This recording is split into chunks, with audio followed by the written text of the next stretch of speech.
All right, so we're going to take a look at the hip again. The first thing you're going to want to do is, take a look bilaterally. Compare each side for any bruising, swelling, ecchymosis, any sort of bony abnormalities that might be sticking out.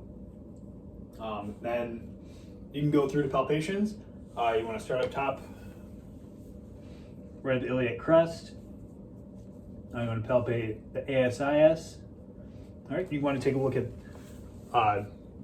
the anterior thigh along the quads, greater trochanter on the lateral side of the hip. You want to take a look at the IT band too. Do some palpating here to see if there's any tightness. Turn around, please. All right, then you want to check the PSIS. You can check the iliac crest in the back too, on the posterior side. Check the glutes. Check the hamstrings as well, and the posterior thighs. I'm going to check deep to the glutes too, and check for the ischial tuberosity. Check for any possible bursitis as well. You can do some functional testing as well. You can have your athlete, take a walk and come back. Check the gait, see if there's any limp or any discrepancies in gait. Have them do a couple of squats too. Okay. Moving on to range of motion. So I'm going to start off with active range of motion. Since your athlete's standing up, we can test hip flexion as well as hip extension. Okay, we can test hip abduction and adduction. The abduction out, adduction coming across in. Okay, actually standing up we can do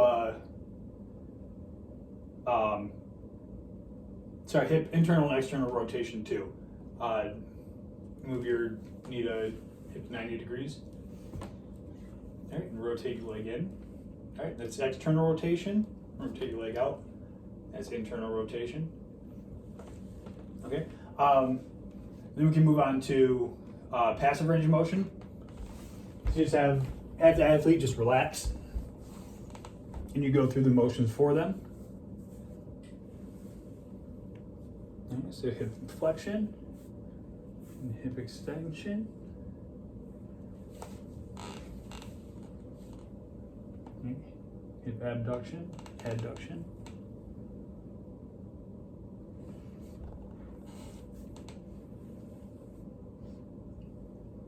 External rotation, internal rotation. All right, then you can do resistive range of motion. Have the athlete do an active range of motion and apply some resistance for that. All right, so this one? sorry, hip extension or flexion. No, flexion is bring it up this way. Okay.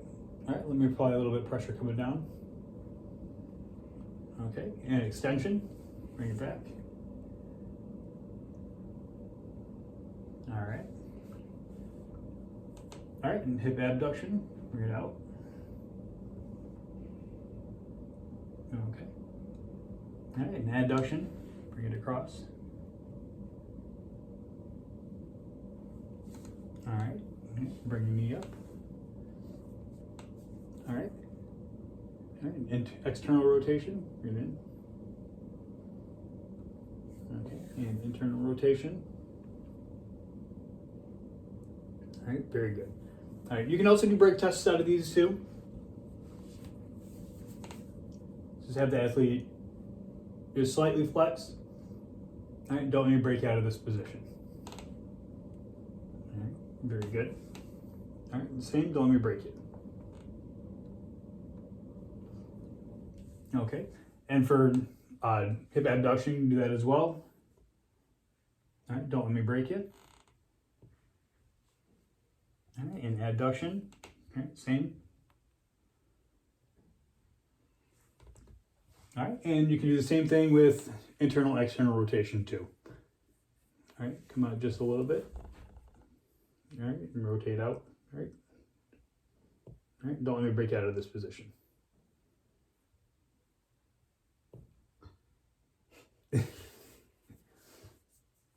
Okay, and hold that, don't let me break you out.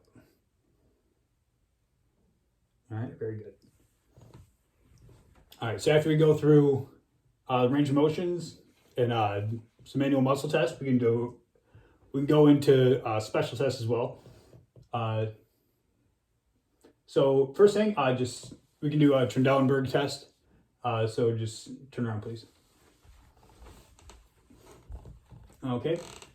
You want to have your athlete just bring your left leg flexed up 90 degrees. All right, so what you're looking for is a drop in the PSIS. If you see a drop, that's an indication that there is some gluteal weakness. Okay. All right, you want to compare bilaterally too. Okay, all right, lay down, please.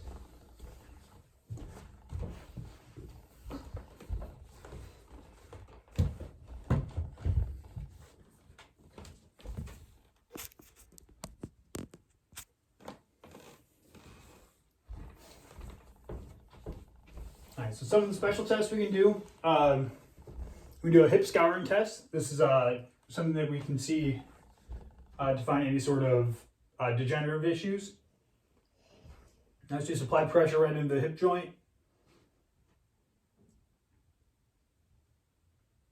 And we just add a little internal, external rotation. It just adds like a grinding motion. Any pain like that can elicit some indication of some degenerative issues. Turn on to your right side. Okay. This is called Ober's test.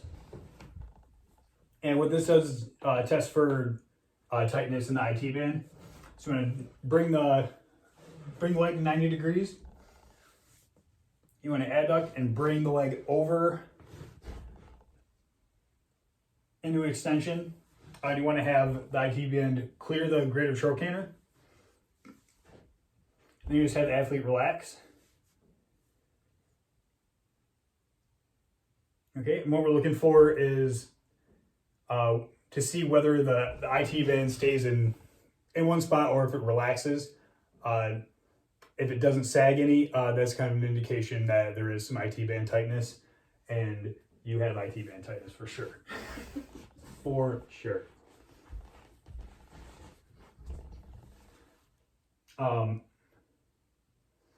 So another hip special test we can do is Patrick Faber's.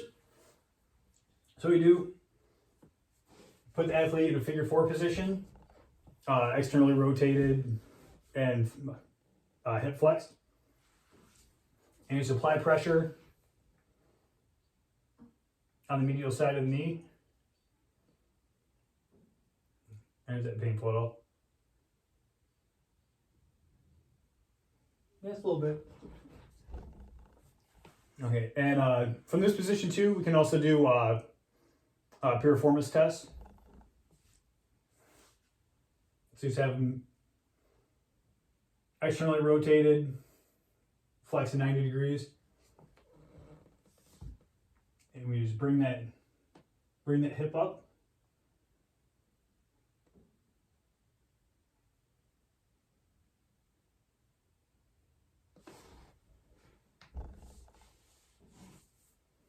All right, very good.